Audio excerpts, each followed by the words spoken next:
Hi children, all are fine? Okay, take care of yourself. God bless you. Children, in yesterday's session, we have discussed about kinship and marriage, bandhutva or vivah. And under that heading, our first subheading was finding about the families. इसमें हमने परिवारों के बारे में जानकारी प्राप्त की. We have discussed about different types of families. For example, nuclear family and joint family. संयुक्त परिवार के बारे में चर्चा किया, जिसमें माता पिता के साथ उनके बच्चे रहते थे, and then their children also, means brothers staying with their family along with their parents. That was known as a joint family.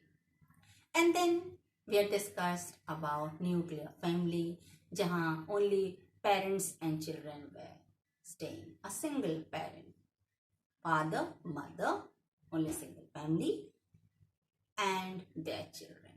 That was known as nuclear family, or we can say small family, like a type of small family. Relating to that topic, the second subheading of that topic is the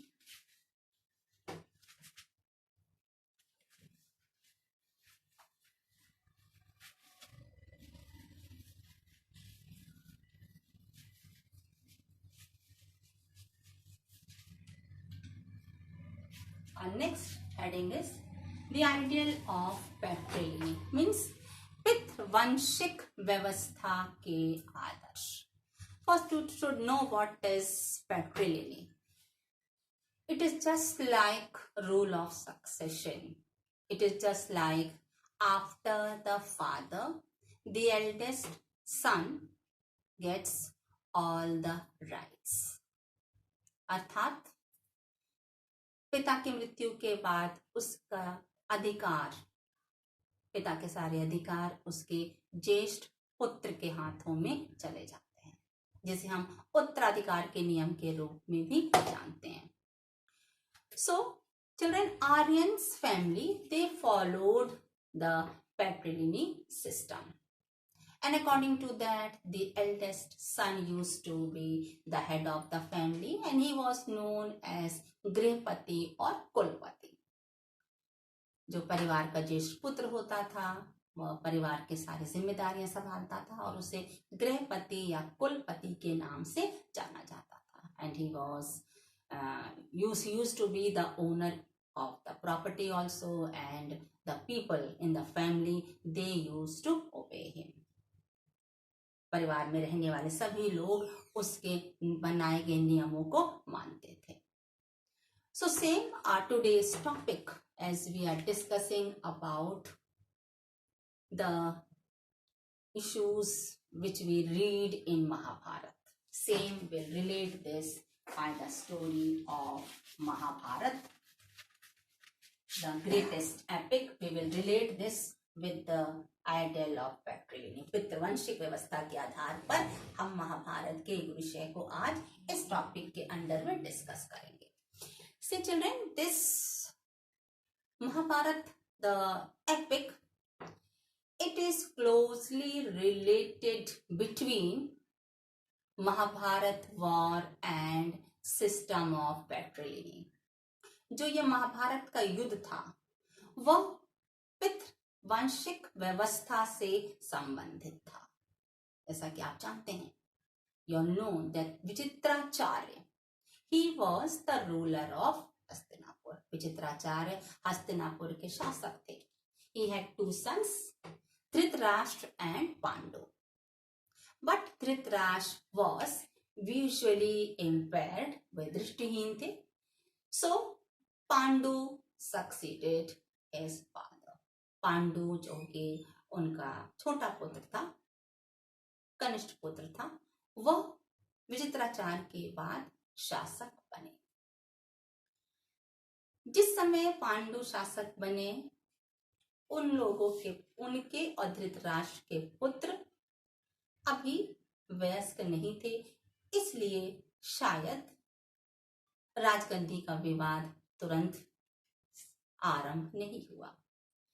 but when Pandu died, we know and you have read that the war of Mahabharat took place. Pandu के मृत्यु के बाद पांडु के पुत्र पांडव और धृतराष्ट्र के पुत्र कौरवों के बीच सिंहासन पर आरूढ़ होने के लिए अर्थात राजगद्दी की दावेदारी से संबंधित प्रश्न पर युद्ध छिड़ गया, जिसे हम महाभारत के नाम से जानते हैं. Of course in that battle Yudhishthira gained the victory. So Yudhishthir was the eldest son of Pandu. So according to the system of patrilineal, he became the ruler. Are you clear? with वांशिक व्यवस्था के आधार पर युधिष्ठिर पांडु के ज्येष्ठ पुत्र थे, अतः उन्हें राजगद्दी प्राप्त हुई. One more thing, children, this system of patrilineal was in the families of kings. It's not so. It was not only in the families of kings. यह पित वांशिक व्यवस्था केवल राजघरानों तक सीमित नहीं थी. It was also followed by the elites and the Brahman families. जो प्रशासक वर्ग था, जो ब्राह्मण थे, इनके द्वारा भी पित वांशिक व्यवस्था के आदर्श या यह व्यवस्था पालन की जाती थी. But there are some variations. इसमें कुछ प्रश्न चिन्ह हैं. इतिहासकारों के अनुसार इसमें कुछ प्रश्न चिन्ह है कि क्या केवल सिस्टम ऑफ पैट्रिलिनी या पितृवांशिक व्यवस्था से ही राजगद्दी प्राप्त होती थी? No. Sometimes in some circumstances the brothers used to succeed one another when there were no sons. Clear? Then the next example is about Prabhavati Gupta, which we have discussed in the previous chapter. Prabhavati Gupta के बारे में आपने पीछे पढ़ा है, that she has given land. Do you remember? Of course, though the right was not in the hand of the woman in the society according to Dharmasud, but still she had given land on grant. फिर भी इन्होंने भूमि दान में दिया. क्यों दिया? Because she was a queen. Now the question is why there is variation on the topic of Prabhavati Gupta. Children, you know that she got married with Rudrasen II, and after the death of her husband she worked as a regent for 13 years because at that time her eldest son was of 5 years and the younger one was of 2 years.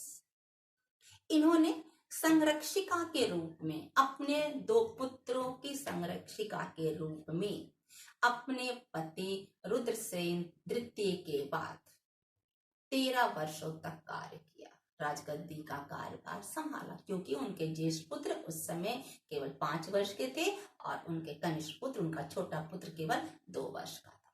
तो it shows that she too worked as a regent. It's very clear she had taken the responsibilities as a queen for 13 years. Clear? Now the next third is about rules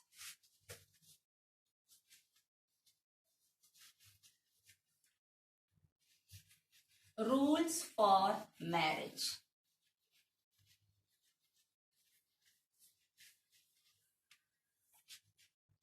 Our next topic is rules for marriage, विवाह के नियम. Children, as you know that because of the system of patrilineal, the sons were preferred in the families. परिवार में पुत्र रत्न की प्राप्ति एक बहुत बड़े उत्सव के रूप में मनाई जाती थी। जिन परिवारों में पुत्र उत्पन्न होता था वह उसे एक ओकेजन के रूप में सेलिब्रेट करते थे, because they had the believe that he is the successor of his father.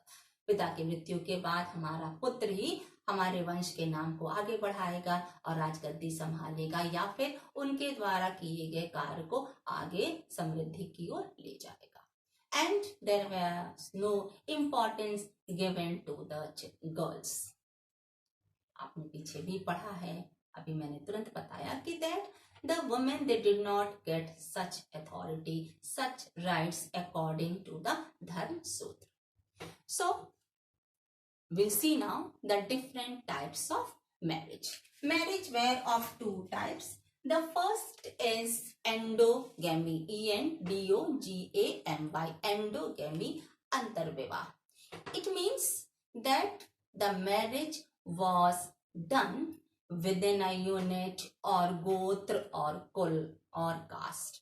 Means अंतर विवाह, वैवाहिक संबंध आपस में ही अपने ही कुल के, अपने ही जाति, अपने ही गोत्र के लोगों के साथ संबंध स्थापित करवाए जाते थे। वैवाहिक संबंध अपने ही कुल, गोत्र और जाति से करवाए जाते थे। And the next is exogamy, exogamy, bahirvivah. This was specially followed by the Brahmins and the members of royal family. High varnas they used to follow. In that they were not supposed to maintain the matrimonial relation within their gotra or the same gotra, which was followed by the members of royal family and even by the Brahmins. And one more point, the families of the higher status, जो राजघराने के परिवार होते थे, संपन्न परिवार होते थे, ब्राह्मणों के परिवार होते थे, what they used to do? They used to make their daughter marry at the young age. इन राजघरानों के परिवार की कन्याओं का विवाह अल्पायु में ही करा दिया जाता था। Then comes in this only, this was types of marriage. First was types of marriage, and the B point is emergence of towns. Emergence of towns, nagro ka udbhav. The first was type of marriage, rules for marriage. The first sub point is types of marriage, and then the second is emergence of towns, nagro ka udbhav. See children, as society developed, changes took place.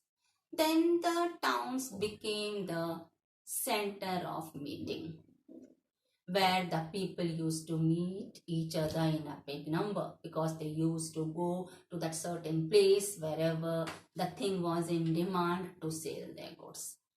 नगरों में लोगों का आना जाना बढ़ गया, साथ ही साथ वे उन नगरों में जाते थे जहां उनकी तैयार की गई वस्तु की मांग होती थी और वहां वे सामान बेचते थे।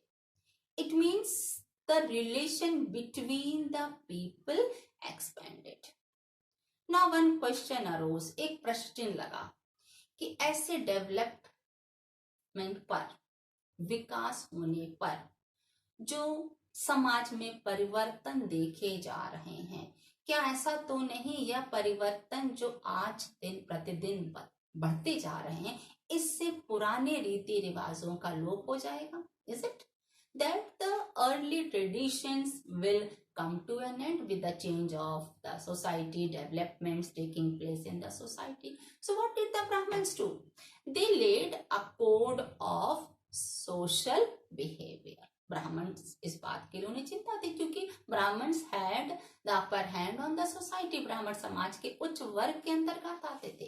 तो उन्होंने क्या किया? उन्होंने समाज के लिए एक आचार संहिता का निर्माण किया।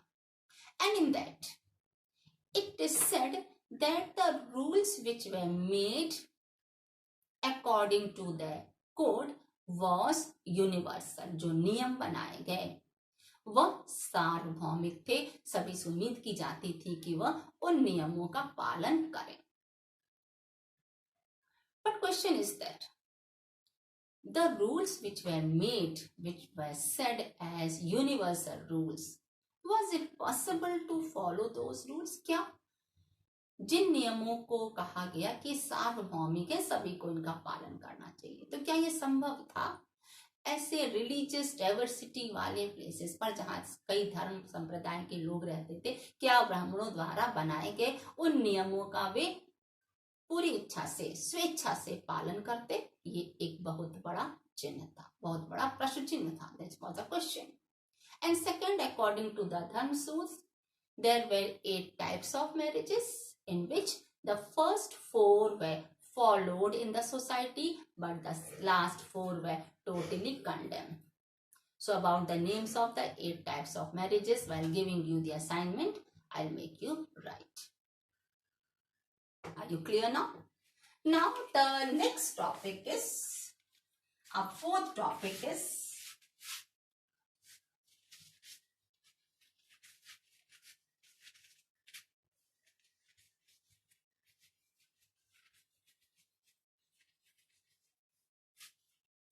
गोत्र of women.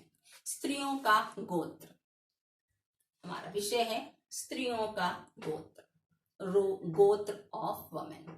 See children, according to Brahmanical practice, it is said that this system of gotra came into evidence after 1000 BC. ये ब्राह्मणीय पद्धति 1000 ईसा पूर्व के बाद समाज में देखी गई.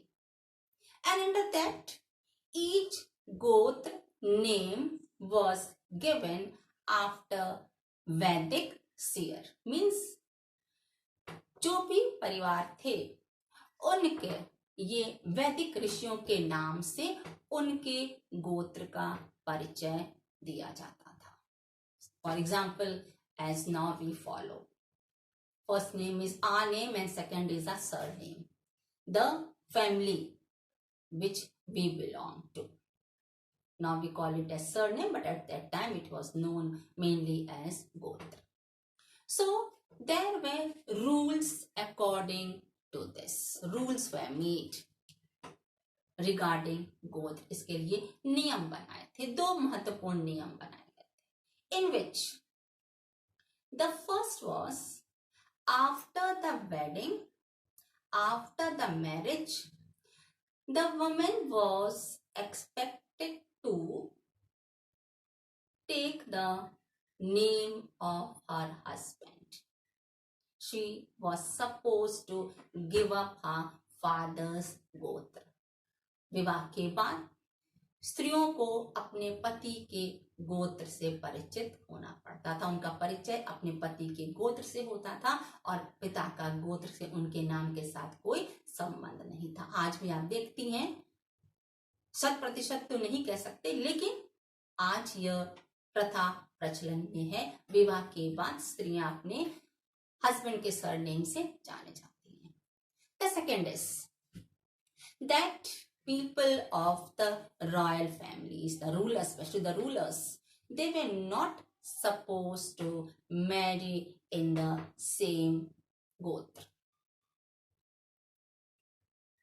Are you clear? They were not supposed. And then, why?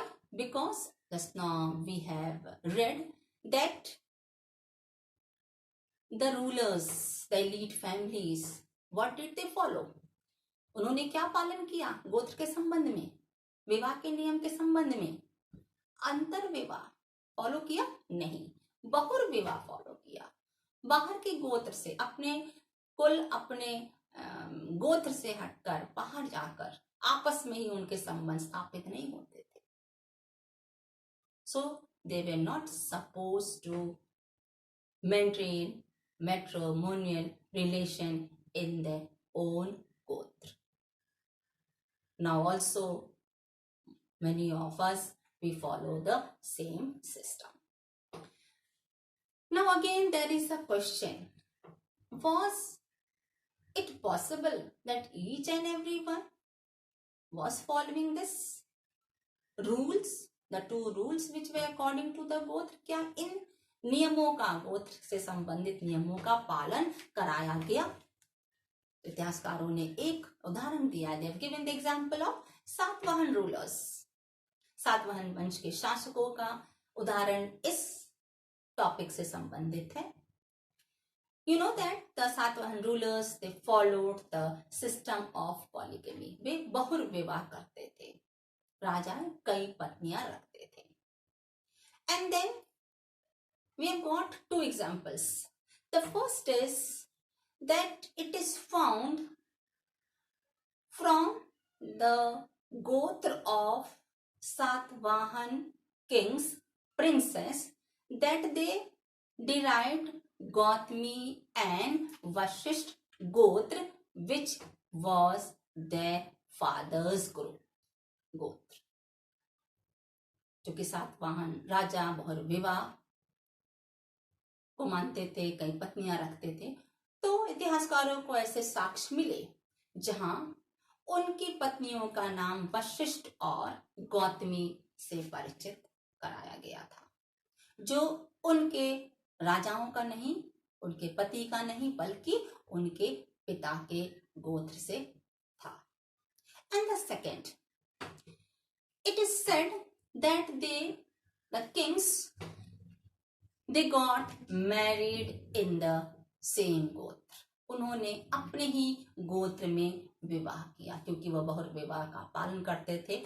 And in this also they were doing something which was against the rules of the gotra. यह भी according to the exogamy, the rule it was that they were not supposed to maintain matrimonial relation of the same gotra, but evidences came into, they were proved that the kings, they married in their same gotra.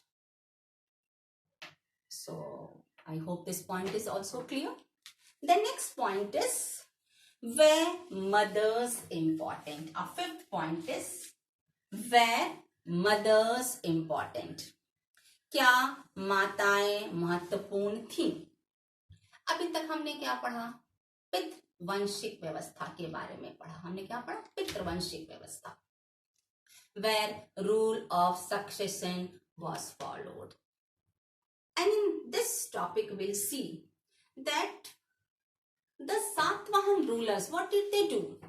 They derived the name of their mother. उन्होंने माता के गोत्र से स्वयं को परिचित कराया.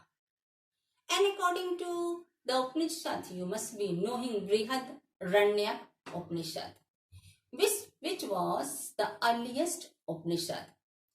And in that, many examples of the teachers, the generals were mentioned in that they followed the same system. They derived their mother's gotra. But it is not agreed. If it was, agar ऐसा था, then why the rulers, they followed the rule of succession? अगर ऐसा था तो क्यों उत्तराधिकार के नियम का पालन किया गया? नहीं किया जाना चाहिए था. उत्तराधिकार का नियम से मतलब है कि पितृवंशिकता, patrilineal, which cannot be according if it is widely in practice, if the rulers are taking the or deriving the name of their mother's gotra. तो हम ये कह सकते हैं कि यह सिस्टम माता के गोत्र से स्वयं को परिचित कराने की जो व्यवस्था थी, ये प्रैक्टिस में नहीं थी, बहुत कम प्रचलन था. क्योंकि अगर ऐसा होता तो Satavahana rulers system of patriliny को फॉलो नहीं करते. They would not have followed the rule of succession. Of course this was in practice but rare. Widely it was not practiced.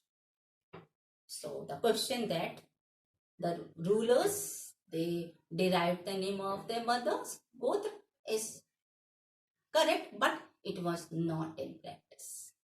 यह प्रचलन में नहीं था. So we have done all the 5 points of the first heading, kinship and marriage. So children, I hope you are clear with the points. Please go through the points and please copy down the points which are explained related to the topic. Thank you, class. Have a nice day.